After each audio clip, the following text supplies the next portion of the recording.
नमस्कार दोस्तों, स्वागत है आपका स्टडी फॉर सिविल सर्विसेज में। यूपी पीएससी का जो आरओ का एग्जाम होने वाला है प्री का 27 जुलाई 2025 को, और यूपी पीसीएस 2025 का जो प्री वाला होने वाला है 12 अक्टूबर 2025 को। इन दोनों एग्जाम के लिए कई सारे फ्री इनिशिएटिव मैंने अनाउंस किए थे और सारा कमिटमेंट पूरा किया जाएगा। एक बार कमिटमेंट कर दिया तो पूरा करके रहता है स्टडी फॉर सिविल सर्विसेज। पिक्स का रिवीजन हमने चालू कर दिया है Telegram channel study for civil services में, बिल्कुल फ्री में 3 बार पिक दी जाएंगी, उनको आप देखते रहिए। उसके अलावा प्रीवियस ईयर क्वेश्चन पेपर वगैरह, पीडीएफ वगैरह बहुत सारी चीजें उसमें मिलती हैं। तो study for civil services Telegram join करके रखें और आगे भी ज्वाइन रहें जब तक सिलेक्शन वगैरह नहीं हो रहा है। फ्री क्विज की प्रैक्टिस करने के लिए एससीएस डेली क्विज में डेली 25 क्वेश्चन दिए जा रहे हैं। पिछले 6.5 साल से कई सारे एसडीएम, डीएसपी, आरओ, बीओ, कई पीसीएस के लोग उससे टॉपर्स तक उससे निकल चुके हैं, रैंक 1-2 तक। ठीक है, इसके अलावा ओनली करंट अफेयर हमारा चैनल है, ओनली करंट अफेयर। उसमें डेली करंट अफेयर की हम पिक दे देते हैं कि इतना करंट अफेयर जरूरी है, और प्लस उसके क्वेश्चन भी करवा देते हैं। तो ये तीनों फ्री टेलीग्राम चैनल आप एक बार ज्वाइन कर लीजिए और उसमें बने रहिए। तीनों की लिंक दी हुई है वीडियो के डिस्क्रिप्शन में, उस लिंक से ज्वाइन कर लीजिए। इसके अलावा हमने जो बोला था आपसे कि भाई वीडियो क्लासेस भी हम आपको बिल्कुल फ्री इनिशिएटिव के तहत देंगे। तो अभी हम शुरू में 75 दिन का बाकायदा स्टडी प्लान भी देंगे, मोस्ट इंपॉर्टेंट टॉपिक्स कवर भी करेंगे, प्लस उसके रिलेटेड क्वेश्चंस भी पूछेंगे, नए पैटर्न और ट्रेंड वाले, बिल्कुल, है ना। तो शुरू में ये 75 डेज की क्लास चलेगी। आरओ के 200 नंबर में से 140 यानी कि कट ऑफ वाला निकालने वाला के हिसाब से सब कुछ हम आपके लिए कराएंगे। 75 डेज की बिल्कुल फ्री क्लास होगी, सारे वीडियो फ्री रहेंगे, लेकिन सारे वीडियो की पीडीएफ सिर्फ और सिर्फ स्टडी फॉर सिविल सर्विसेज के पेड ग्रुप के मेंबर्स को मिल सकती है।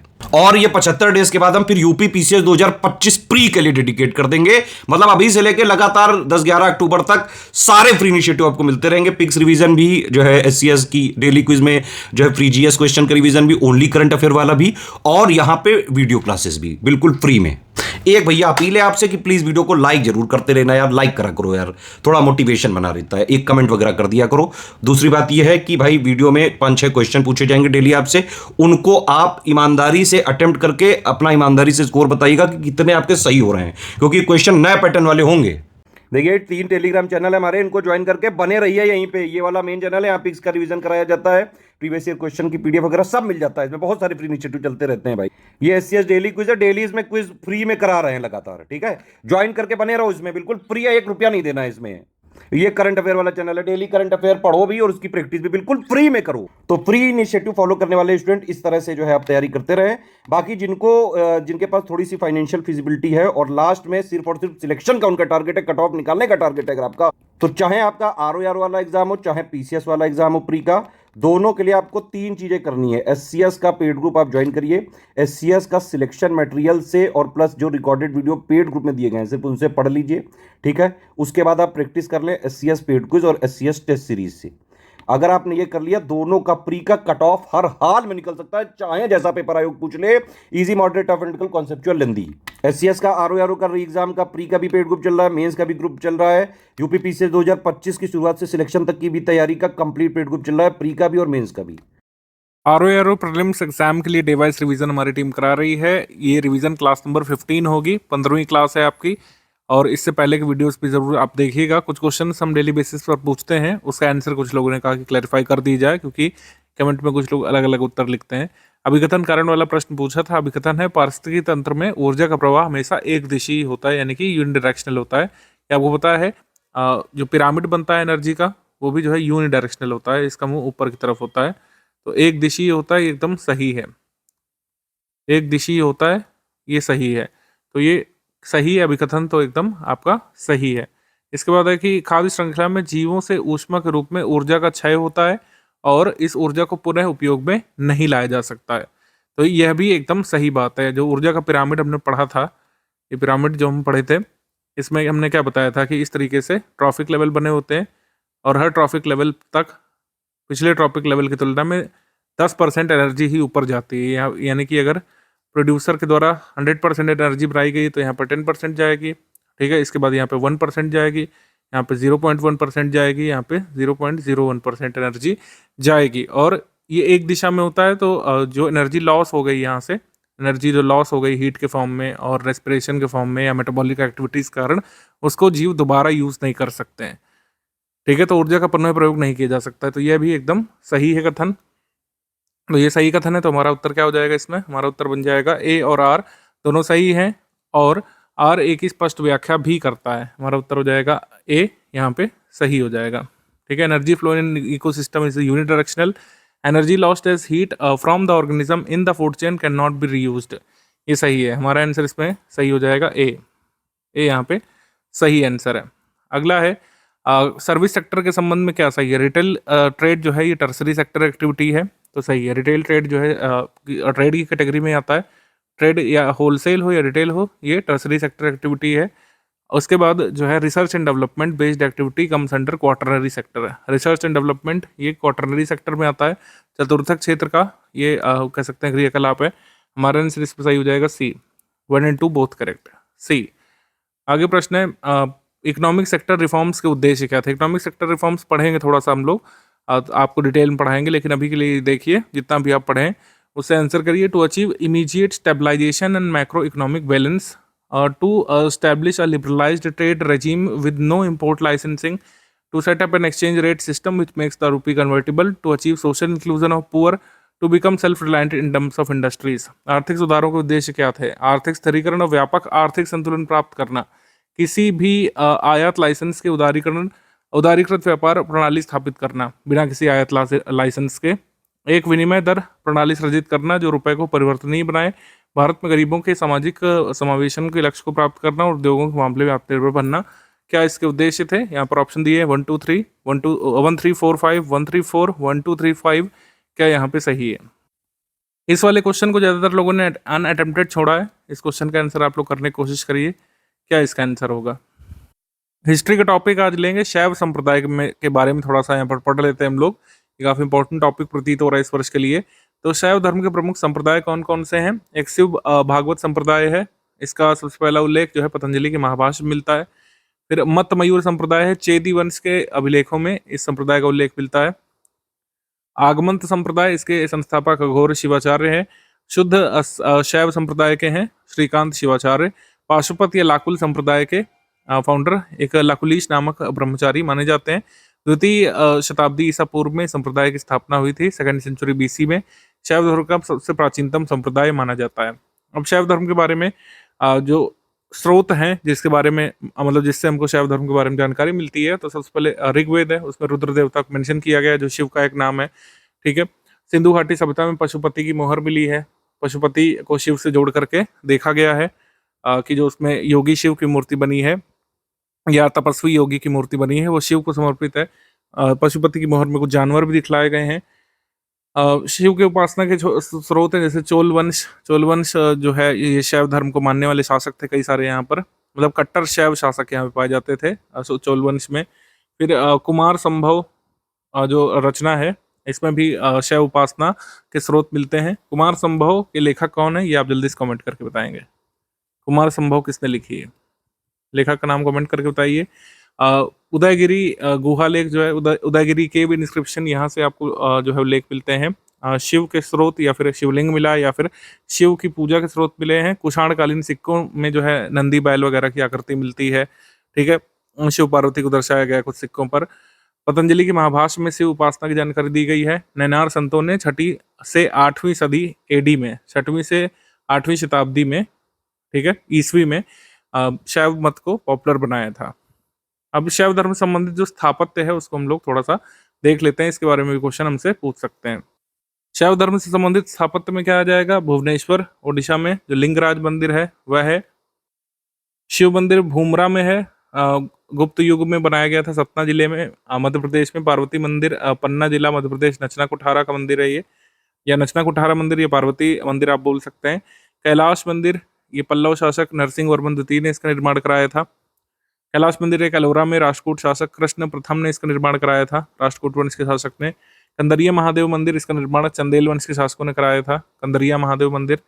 रुद्र महाकाल या रुद्रमाल मंदिर जयसिंह सिद्धराज ने काठियावाड़ में इसका निर्माण कराया था।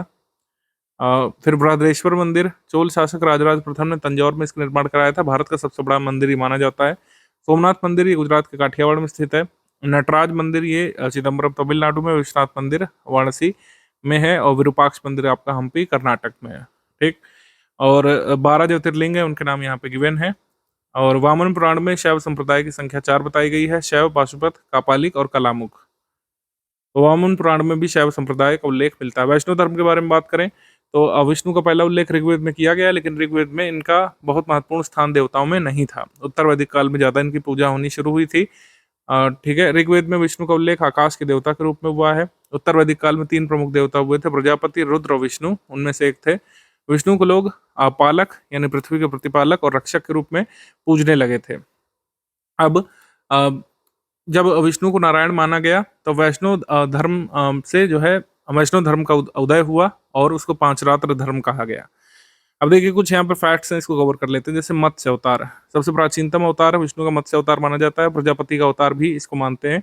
कूर्म या कछुए का अवतार लिया था समुद्र मंथन के समय, विष्णु भगवान ने समुद्र मंथन के समय कूर्म रूप में आए थे। वराह अवतार पृथ्वी देवी का उद्धार करने के लिए, जब पृथ्वी को रसातल में ले गया जाया गया था तो उनका उद्धार करने के लिए वराह के रूप में आए थे यहाँ पर विष्णु। दामोदरपुर इंस्क्रिप्शन जो गुप्त काल को बिलोंग करता है, इसमें उल्लेख है यहाँ पर इस वराह अवतार के बारे में। ठीक है, श्वेत वराह स्वामी और कोकामुख स्वामी का उल्लेख किया गया दामोदरपुर इंस्क्रिप्शन में। विष्णु के वराह अवतार की प्राचीनतम प्रतिमा कुषाण काल की है, जो कि मथुरा से मिली है, ध्यान रखिएगा। इसके अलावा उदयगिरी की गुफा से जो है कह सकते हैं हम लोग वराह की मूर्ति मिली है। ठीक है, ये एग्जाम में पूछा जा चुका है। वराह की मूर्ति जो है किस गुफा से मिली है? उदयगिरी की गुफा से। उदयगिरी की गुफा किस स्टेट में स्थित है, ये आप कमेंट करके बताएंगे किस स्टेट में है उदयगिरी केव्स। आगे हम लोग बढ़ेंगे। आगे बढ़ेंगे तो परशुराम अवतार, परशुराम अवतार के बाद राम अवतार। ठीक है, राम अवतार के बाद कृष्ण अवतार, बुद्ध अवतार। बुद्ध को भी विष्णु के अवतारों में रखा गया है। मत्स्य पुराण में बुद्ध को विष्णु के अवतारों की श्रेणी में शामिल किया गया है। कल्कि या कली अवतार, ये भावी अवतार है, विष्णु जी अवतार लेंगे। ठीक है, जो है कलयुग की समाप्ति पर प्रकट होंगे, अभी तो है नहीं, तभी हम लोग चल रहे हैं। खैर, ये वाला जो अवतार है नरसिंह का अवतार है। नरसिंह का अवतार तैत्तरीय उपनिषद में इसका उल्लेख किया गया है। ठीक है, इस अवतार का विवरण मिलता है तैत्तरीय में। इस अवतार की प्रतिमाओं का निर्माण गुप्त काल में हुआ था और सबसे महत्वपूर्ण है इसमें, इसका उदाहरण है एलोरा केव नंबर 15, जिसको दशावतार की गुफा भी कहा जाता है। हालांकि ये गुफा गुप्त काल की नहीं, राष्ट्रकूट वंश के शासकों ने यहाँ पर बनवाई थी। ठीक है, एलोरा की केव नंबर 15 में नरसिंह अवतार को दिखाया गया, जबकि उदयगिरी की गुफा में वराह अवतार को दिखाया गया, जो चंद्रगुप्त सेकंड के समय में बनवाई गई थी। तो ये अंतर ध्यान रखिएगा, नरसिंह अवतार की मूर्ति के बारे में और वराह अवतार की मूर्ति के बारे में। वराह अवतार की मूर्ति उदयगिरी की गुफा में जो चंद्रगुप्त द्वितीय के समय बनवाई गई थी, और एलोरा केव नंबर 15 या दशावतार की गुफा में नरसिंह भगवान का हम कह सकते हैं मूर्ति बनाई गई, राष्ट्रकूट काल में बनाई गई थी। दक्षिण भारत में वैष्णव धर्म के संत अलवार कहलाए थे, इनकी संख्या 12 है। हमको सारे 12 नहीं याद रखने हैं, हमसे एग्जाम में एक्सेप्शनल केस पूछते हैं। जैसे अंडाल, अंडाल या कोदई एकमात्र महिला अलवार थी, इनका नाम पूछा जा चुका है पहले। ठीक है, अंडाल एकमात्र महिला अलवार संत थी, इनका नाम ध्यान रखना है आपको। हमने आपको लास्ट क्लास में संज्ञा से कैसे विशेषण बनाते हैं उसको बताया था। अब यहाँ पर अन्य कह सकते हैं जो शब्द रूप है, उनसे संज्ञा कैसे बनती है ये थोड़ा सा देख लेते हैं। जैसे सर्वनाम से सर्वनाम के विशेषण बनाए जाते हैं। जैसे कोई जो है इससे बनाएगा कोई सा। ठीक है, अब मैं से बनेगा मेरा, और यह से बनेगा इसका। कौन से बनेगा कौन सा, तू से बनेगा तेरा, वह से बनेगा उसका। इस तरीके से सर्वनाम से सर्वनामक विशेषण बन। क्रिया से भी विशेषण को बनाया जा सकता है। जैसे कमाना से बनेगा कमाऊ, लड़ना से बनेगा लड़ाका। यहाँ पर लड़ाका के अलावा लड़ाकू भी हो सकता है, लड़ाका या लड़ाकू भी हो सकता है। इसके अलावा चलना से बनेगा चालू, समझना से बनेगा समझदार, और रक्षा करना से जैसे रक्षक बनेगा, मिलना से मिलनसार बनेगा। कई सारी क्रियाओं से आप बना सकते हैं। जैसे जैसे पढ़ना से पढ़ाकू बन जाएगा। पढ़ाकू बच्चों के भी स्वास्थ्य का ध्यान रखना आवश्यक है, तो पढ़ाकू यहाँ पर विशेषण बन गया पढ़ना क्रिया से। लड़ाकू से हमने बना दिया, जैसे लड़ाकू विमान से दुश्मन देश को बच करके रहना चाहिए। अव्यय से भी बना सकते हैं। अव्यय जैसे आज, तो ये बन जाएगा आज का। कल तो बन जाएगा कल वाला। वहां से बन जाएगा वहां वाला। यहाँ से बन जाएगा यहाँ वाला। इसका उदाहरण देख लेते हैं। जैसे अगर कोई बोले कल वाला अखबार लेकर आओ, तो अखबार यहाँ पर विशेष बन जाएगा और कल वाला यहाँ पर अव्यय से बना विशेषण बन जाएगा। जैसे अगर यहाँ पर लिख दिया जाए आज का दिन अच्छा है, तो आज का यहाँ पर विशेषण बन जाएगा। क्रिया से बना सकते हैं हम लोग, अन्य शब्दों से फिर जो है अव्यय से बना सकते हैं, क्रिया से बना सकते हैं। भारत में नियोजन या फिर प्लानिंग इन इंडिया के बारे में बात कर लेते हैं। प्लानिंग इन इंडिया डिटेल में हमको पढ़ना है। कई सारे जो कह सकते हैं 5 ईयर प्लान आए थे आज़ादी के बाद, उनको देखना है। लेकिन प्लानिंग की एकदम शुरुआत ब्रिटिश काल से जहाँ से होती है, उससे भी क्वेश्चन आ सकते हैं एग्जाम में, क्योंकि मॉडर्न इंडियन हिस्ट्री तो है ही हमारे सिलेबस में। 1936 में भारतीय राष्ट्रीय कांग्रेस आईएनसी ने स्वतंत्र भारत के लिए एक आर्थिक नियोजन का विस्तृत प्लान बनाने के लिए नेशनल प्लानिंग कमेटी का गठन किया था। नेशनल प्लानिंग कमेटी के अध्यक्ष बनाए गए थे जवाहरलाल नेहरू। ठीक है, हालांकि इस समिति के सृजन का श्रेय सुभाष चंद्र बोस को दिया जाता है। तो अगर आपसे कहें कि जो ये समिति बनी थी, राष्ट्रीय योजना समिति, इसको बनाने में अहम भूमिका किसने निभाई थी, तो उसका उत्तर सुभाष चंद्र बोस हो जाएगा। अगर इसमें कहेंगे कि राष्ट्रीय योजना जो समिति बनी थी उसकी अध्यक्षता किसने की थी, तो उसका आंसर हो जाएगा जवाहरलाल नेहरू। पंडित जवाहरलाल नेहरू अध्यक्ष बनाए गए थे। अंतिम रिपोर्ट इन्होंने 1949 में अपनी प्रस्तुत की थी। इससे पहले बॉम्बे प्लान तैयार किया गया था। बॉम्बे प्लान भारत के लिए आर्थिक विकास की योजना नाम से एक लोकप्रिय टाइटल के साथ बॉम्बे प्लान तत्कालीन पूंजीपतियों ने, तत्कालीन जो बड़े उद्योगपति थे, उन्होंने बनाया था। इसको बॉम्बे प्लान कहा गया था। ठीक है, बॉम्बे प्लान प्रस्तुत किया गया था 1944-45 में। एनपीसी नेशनल प्लानिंग कमेटी और बॉम्बे प्लान क्लब के बीच निम्नलिखित संबंध में महत्वपूर्ण समझौते हुए थे। कृषि पुनर्गठन के लिए, ठीक है, तीव्र औद्योगिकरण के लिए, आवश्यक वस्तुओं से संबंधित उद्योगों के विकास के लिए, मध्यम लघु कुटीर उद्योग के विकास के लिए और समाज कल्याण के लिए। नेशनल प्लानिंग कमेटी और बॉम्बे प्लान क्लब ने कहा था कि मिल करके भारत का आर्थिक विकास करेंगे आज़ादी के पश्चात, जब अंग्रेज चले जाएंगे। ठीक, बॉम्बे प्लान बनाने में जिन उद्योगपतियों का हाथ था उसमें आप टाटा को जोड़ सकते हैं। ठीक है, जेआरडी टाटा, लाल भाई और पुरुषोत्तम दास ठाकुर दास, बड़े उद्योगपति जो उस समय फेमस थे और जिनका कांग्रेस से क्लोज कनेक्ट था। इन लोगों ने बॉम्बे प्लान बनाया। हालांकि जो जवाहरलाल नेहरू जी थे, जो सोशलिज्म को सपोर्ट करते थे, इन्होंने इस प्लान को आगे नहीं बढ़ाया। 1944 में श्रीमन नारायण अग्रवाल ने 1944 में गांधीवादी योजना या गांधीयन प्लान तैयार किया था। इसमें कृषि पर अधिक बल दिया गया था। गांधीवादी सिद्धांतों को, जैसे नाम है, शामिल किया गया था इसमें। श्रीमन नारायण अग्रवाल ने दिया था, ये ध्यान रखिएगा। अगर आपको एग्जाम दे दें गांधीयन प्लान विनोबा भावे ने तैयार किया तो गलत माना जाएगा। ठीक है, आत्मनिर्भर गांवों के साथ भारत के लिए एक विकेंद्रीकृत आर्थिक संरचना, डिसेंट्रलाइज्ड इकोनॉमिक स्ट्रक्चर की रिकमेंडेशन इस प्लान में दी गई थी। कुटीर और ग्राम स्तर के उद्योगों के विकास की बात इसमें की गई थी। कृषि पर फोकस करने के लिए इसमें कहा गया था। एक सर्वोदय प्लान है। सर्वोदय प्लान के जनक माने जाते हैं श्रीमन माफ कीजिएगा, जयप्रकाश नारायण। सर्वोदय प्लान लाए थे जेपी जयप्रकाश नारायण। 1950 में इस योजना का सृजन इन्होंने किया था। रचनात्मक कार्यों तकनीक, ये आचार्य विनोबा भावे की सर्वोदय की अवधारणा से प्रेरित था। तो सर्वोदय रिवॉल्यूशन या फिर सर्वोदय हम लोग कह सकते हैं, जो कह सकते हैं मूवमेंट ये चलाया था, ये विनोबा भावे का था। हालांकि इस मूवमेंट से प्रेरित जो प्लान, जो इकोनॉमिक प्लान तैयार किया गया था जयप्रकाश नारायण जी के द्वारा, उसको सर्वोदय प्लान कहा गया था, सर्वोदय योजना। ये ध्यान रखिएगा, सर्वोदय मूवमेंट अलग है, जो विनोबा भावे ने चलाई थी वो अलग है, लेकिन सर्वोदय योजना अलग है। प्रमुख विचार गांधीवादी योजना के समान ही थे। 1960 के दशक में भारतीय नियोजन प्रक्रिया का नकारात्मक प्रभाव, नियोजन के विकेंद्रीकरण में वृद्धि, मतलब कहने का मतलब 1960 के दशक में जब भारत स्वतंत्र हो चुका था, प्लानिंग को ज़्यादातर सेंट्रलाइज्ड रखा गया था, डिसेंट्रलाइज नहीं किया गया था प्लानिंग को। तत्कालीन सत्ताधारियों द्वारा लोकतांत्रिक विकेंद्रीकरण के विचार को नापसंद किया गया था। इसमें कहा गया था कि अगर हम डेमोक्रेटिक डिसेंट्रलाइजेशन करेंगे तो चीज़ें कोलैप्स कर सकती हैं, क्योंकि लोगों के पास इतनी विल पावर या फिर कह सकते हैं इतनी एक्सपर्टीज नहीं है वित्त को हैंडल करने की। ऐसा तत्कालीन जो कह सकते हैं सत्ताधारी और ब्यूरोक्रेट्स मानते थे। जब 1961 में जयप्रकाश नारायण समिति गठन किया गया था। जयप्रकाश नारायण समिति ने पंचायती राज संस्थाओं के संबंध में योजनाओं के सृजन और क्रियान्वयन पर बात आगे बढ़ाने के लिए विचार व्यक्त किए थे। आपको बस ये ध्यान रखते हुए चलना है कि बॉम्बे प्लान में कौन कौन लोग जुड़े थे, कब आया था। श्रीमन नारायण अग्रवाल का ये गांधीवादी प्लान था और सर्वोदय योजना यहाँ पर जयप्रकाश नारायण की थी।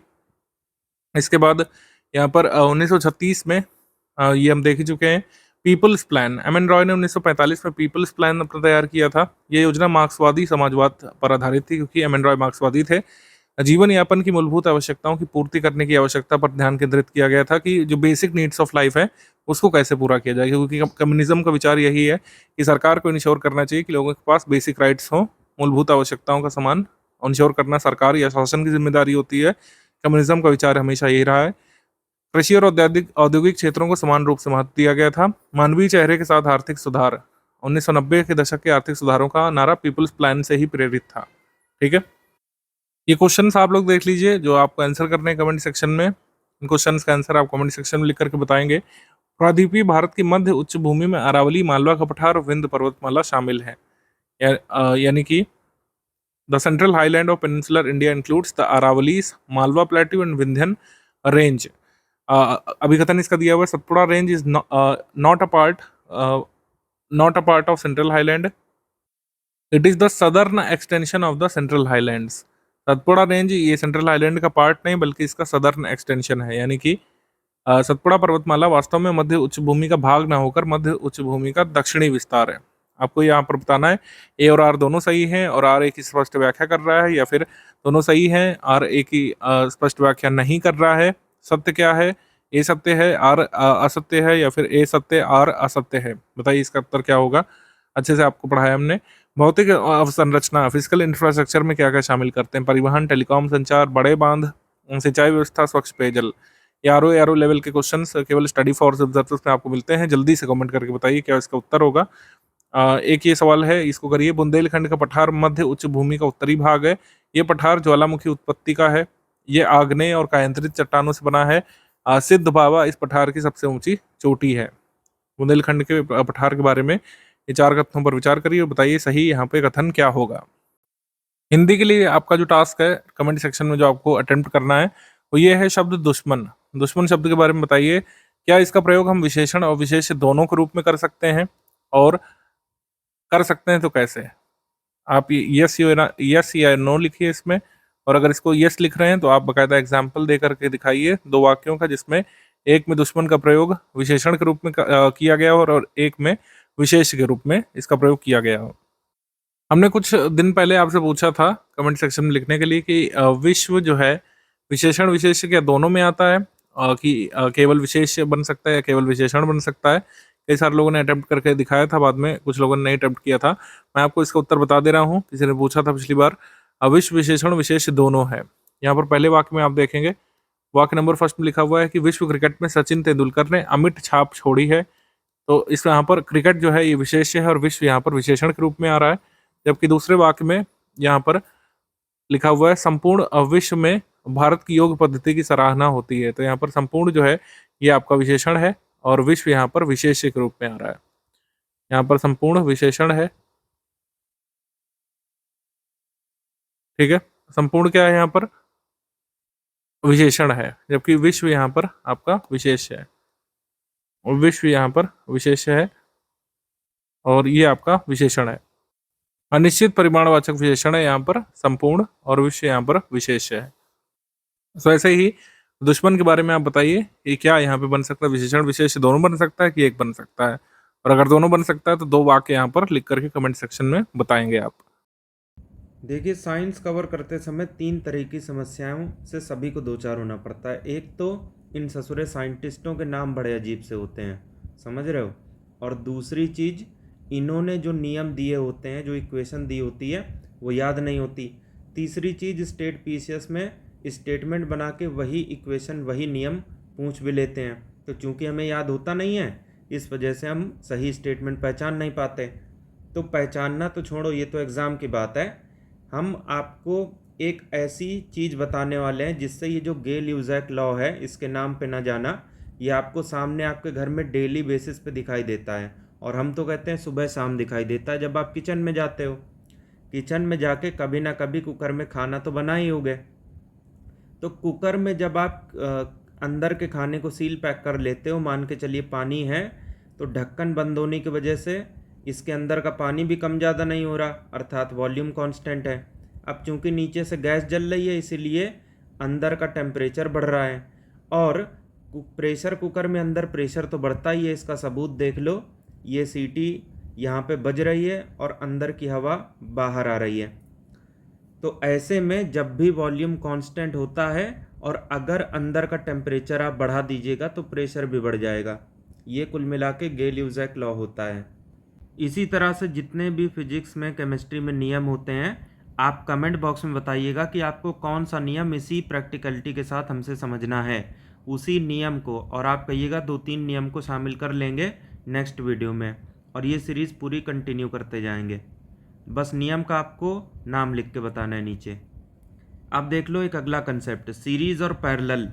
ये कंसेप्ट जो है बुक में जितना ही खतरनाक लगता है आपको राक्षस की तरह, असल दुनिया में उतना ही आपको ये खूबसूरत नज़र आता है। ये दो बल्ब किसी ना किसी होल्डर से तो कनेक्ट होंगे ही, ये पहला होल्डर और ये दूसरा होल्डर।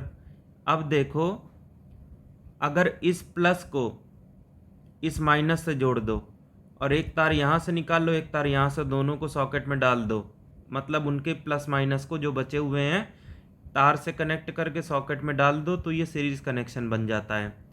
इस वाले कनेक्शन के साथ अच्छी चीज़ ये है कि बन आसानी से जाता है सीरीज़ में, और दूसरी चीज़ करंट दोनों को सेम मिलेगा बल्ब को, लेकिन इसके बावजूद वोल्टेज दोनों में डिवाइड होने की वजह से अलग अलग मिलेगा। इसी के लिए जिस बल्ब के वॉट ज़्यादा होंगे वो कम चमकेगा और कम वॉट वाला बल्ब ज़्यादा चमकेगा, जैसा कि आप यहाँ पे देख सकते हो। वहीं पे अगर आप प्लस को प्लस से जोड़ दो ऐसे ये, और माइनस को माइनस से जोड़ दो और इन दोनों तारों को सॉकेट में फंसा दो, तब ये पैरेलल कनेक्शन हो जाता है। और आपके घर में जो लाइन आ रखी होती है वो भी पैरेलल कनेक्शन का ही एग्जांपल होती है। फ्यूज़ हमेशा किस में लगेगा, ये चीज़ आप हमको बता दीजिए कमेंट में। तो फिलहाल ये पैरेलल कनेक्शन है। अब इसमें सीरीज़ की तरीके वोल्टेज दोनों में डिवाइड नहीं होगा, जो भी प्रॉपर 220 वोल्ट 50 हर्ट्ज़ की सप्लाई है वो दोनों को एक साथ मिलेगी। इसी के लिए दोनों बल्ब एक साथ बराबर जगमगाएंगे, एकदम बढ़िया चमकेंगे, कहीं कोई दिक्कत नहीं आएगी। जबकि सीरीज़ में अगर एक बल्ब और बढ़ा दीजिए, एक और सीरीज़ में लगा दीजिए, तो जो ज़्यादा वॉट का बल्ब है उसकी ब्राइटनेस और फेड हो जाएगी, जबकि यहाँ पे ऐसा कुछ नहीं होगा पैरेलल में। तो अगर हमें दो बल्ब ऐसे लगाने हैं कि दोनों बराबर चमके, तब हमेशा हमें पैरेलल कनेक्शन में उनको इसी तरह से लगाना होगा। अब अलविदा लेने से पहले, अलविदा नहीं मतलब विदा, इस लेक्चर से 2 रीजनिंग के क्वेश्चन आप सॉल्व करोगे। ये नंबर सीरीज़ का चैप्टर है, इसके इतने टाइप बनते हैं ना भाई साहब, जितने करो उतने ही कम है। तो अगर मान के चलो 20 टाइप हैं तो 15 टाइप आपको निपटाने पड़ेंगे एग्ज़ाम में जाने से पहले। ये देखो स्पेशल सीरीज़, अब ये 7 का गैप, ये 19 का, ऐसे मत देखो। ये देखो 2 किस लॉजिक के तहत लिखा हुआ है। इसे 1 क्यूब प्लस 1 लिख सकते हो,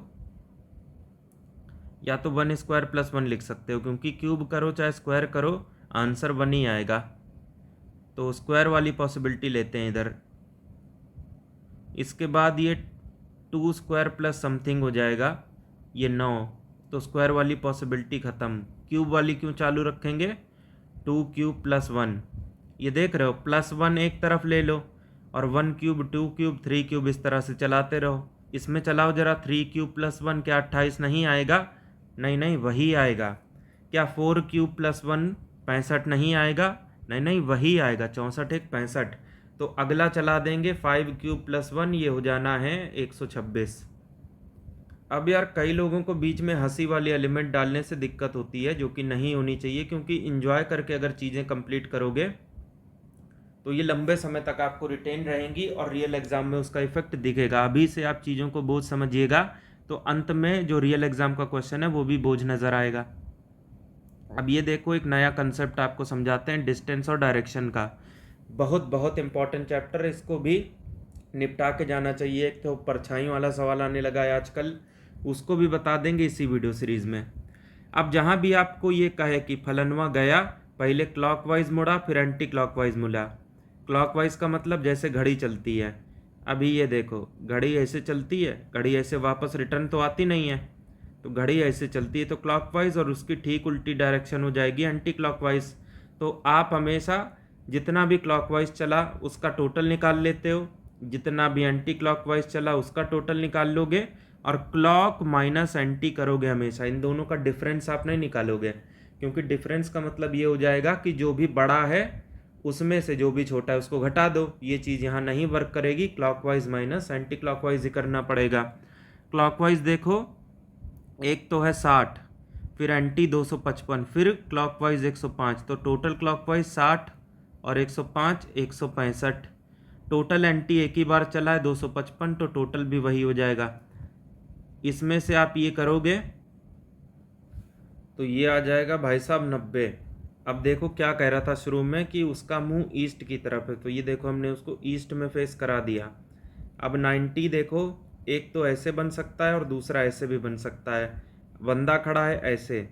अब ये आंसर चूंकि आ रहा है माइनस में, छोटी में से बड़ी वैल्यू जा रही है ना, तो -90 आएगा।